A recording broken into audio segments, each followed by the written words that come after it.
Atensyon mga SSS pensioners, pagbabago sa pension crediting ngayong Disyembre, pag-uusapan natin sa video na ito.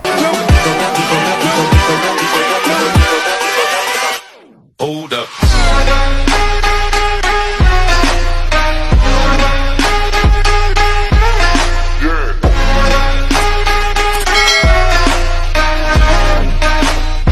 Hello mga ka-vlogs! Welcome dito sa aking YouTube channel. Magandang araw po sa lahat ng mga manonood. Saan po kayong dako sa mundo? Kumusta mga ka-vlogs?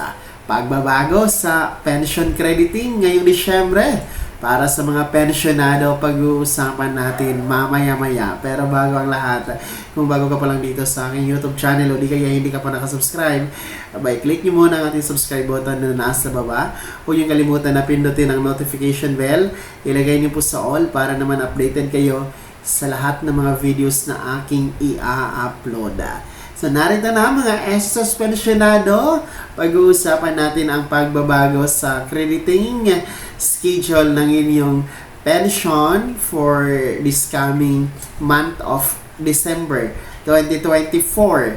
Mahalaga na pag-uusapan natin ito sapagkat ilang tulog nilang abay Disyembre na. Well, in fact, ngayon ay November 23 na and next week ay magtatapos na talaga ang November.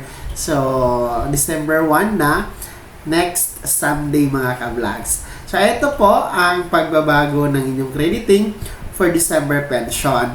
Para po sa ating mga first batch, merong pagbabago sa crediting schedule dahil as per SSS Circular, hindi po tayo po pwedeng magkikredit ng pensyon kapag ito ay natapat sa national holiday o di kaya sa weekend, gaya ng Sabado or Linggo. So ito po yung mangyayari kasi ngayong December 1, dahil natapat ito sa araw ng Linggo.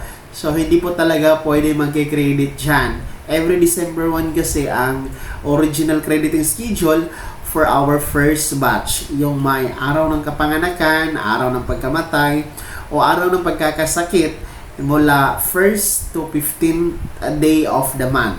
So, every first day of the month talaga yan, magkakaroon ng crediting schedule. So, dapat December 1. Pero dahil nga po ito natapat sa araw ng linggo, aatras tayo sa pinaka-last working day ni SSS. Hindi naman po pwede ang November 30 dahil sa bukod na ito ay natapat sa araw ng Sabado, abay national holiday din po ito, Bonifacio Day. So, dito tayo aatras sa November 29, araw ng Biyernes. So, instead of December 1, magiging November 29, araw ng Biyernes. Next week po yan. Magaganap ang mas maaga na crediting schedule for our batch 1. So, mas maaga talaga yan kaysa inaasahan ng ating mga pensionadong kabilang sa batch 1. Para naman po sa ating batch 2, ang original crediting ninyo is every 16th day of the month. So, supposed to be expected natin December 16. Yung ating mga batch 2 na merong araw ng kapanganakan, araw ng pagkasakit, or araw ng pagkamatay, mula 16 to last day of the month. So, yun po ang crediting schedule every 16th day of the month. Kaso lang, as you can observe sa mga nakaraang mga Disyembre, mga nakaraang taon, ay hindi po natatapat sa original crediting schedule. Whatever kung yan ay regular or weekend or holiday. Dahil iaatras po yan ni SSS. Last year kasi ay naging December 4 yan. So, possible, pagbabago talaga. May pagbabago na magaganap for our second batch also. Instead of December 16, magiging December 4, araw ng Miyerkules. Dahil nga po sa ang Disyembre ay talagang holiday season, napakaraming holidays, at marami tayong gastusin, Marami tayong party, marami tayong handaan, maraming gastusin, At saka bukod pa dyan, talagang limitado ang opisina ng ating mga gobyerno, kabilang na po ang SSS dahil sa long weekend or long holiday, kumbaga. So, binarapat po ng SSS na mas paagahin ang crediting schedule ng ating mga second batch para hindi naman po maging huli sa ating mga first batch. So ilang araw lang yan, no, ang pagitan.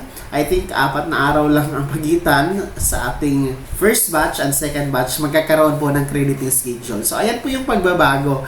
And of course, atin pong aasahan na posible po na masabay ang inyong inaantay na 13th month o bonus every December.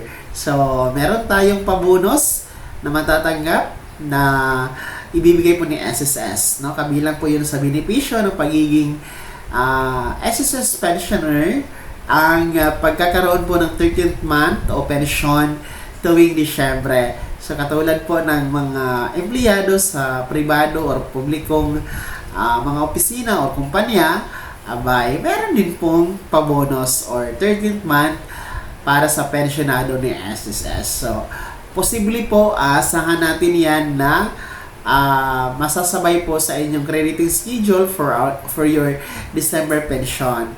And sa mga nagtatanong kung magkano ang 13th month o bonus na matatanggap, yan po ay katumbas ng isang buwang pensyon ninyo mga ka-vlogs. So halimbawa po ay 5,000 ang inyong pension monthly, abay times 2 po yan, magiging 10,000 pesos. So kung ano po ang inyong tinatanggap monthly, doble lamang po yan, no? Times 2. Yan ang inyong matatanggap ngayong crediting schedule for our first batch, November 29, and our second batch, possible December 4. So, ayan.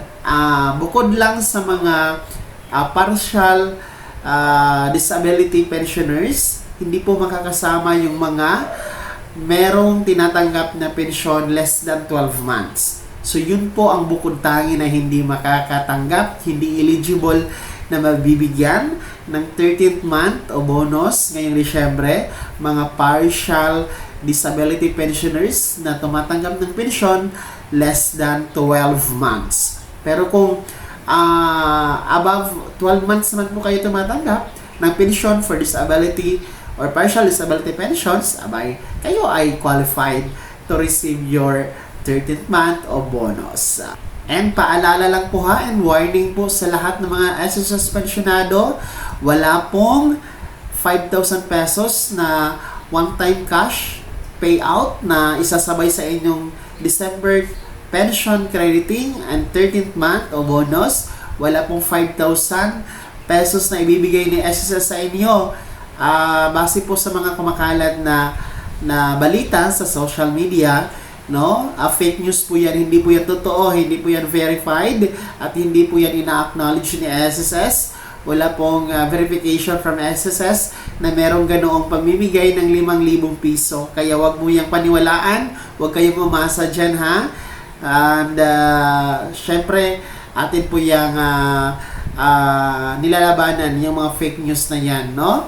And then, pangalawa, no, warning din po sa ating mga pensionado ng SSS, wala po kayong matatanggap na second tranche o yung dagdag na 1,000 piso na pensyon ngayong December crediting, no, ng inyong pensyon kasabay ng 13th month or bonus, no? Taliwas po ito sa mga kumakalat din po sa social media na di umano ibibigay na sabay ngayong Disyembre ang second tranche, 1,000 pesos pension increase. So wala pong ganoon, no? Walang 5,000 piso, walang second tranche 1,000 pesos na isasabay sa inyong December crediting ng pensyon and 13th month.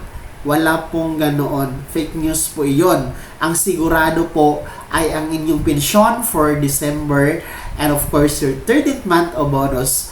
Yun po yung siguradong matatanggap ninyo.